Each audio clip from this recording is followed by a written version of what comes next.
New York শহরে ভয়াবহ বন্দুক হামলার ঘটনা ঘটেছে। এতে 4 জন নিহত হয়েছেন। তাদের মধ্যে একজন বাংলাদেশি বংশোদ্ভূত পুলিশ কর্মকর্তা ছিলেন। ওই পুলিশ কর্মকর্তার নাম দিদারুল ইসলাম।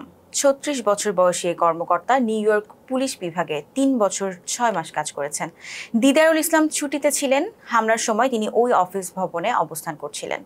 অবশ্য হামলাকারী গুলি চালানোর পর আত্মহত্যা করেছেন।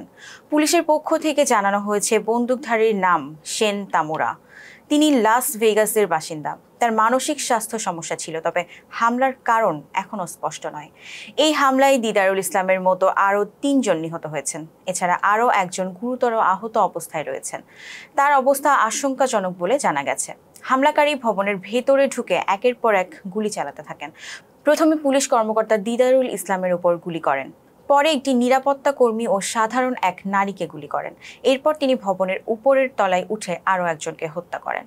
পুলিশ জানায় হামলাকারী গাড়ি থেকে একটি রাইফেল কেস, রিভলভার, গুলি এবং ম্যাগাজিন উদ্ধার করা হয়েছে। ঘটনাটি ঘটেছিল নিউ ইয়র্কের একটি বড় অফিস ভবনে, যেখানে বেশ কিছু বড় আর্থিক প্রতিষ্ঠান এবং NFL এর অফিস রয়েছে। নিরাপত্তা ক্যামেরার ফুটেজে দেখা গেছে মানুষ ভয় পেয়ে ভবন থেকে বেরিয়ে আসছে।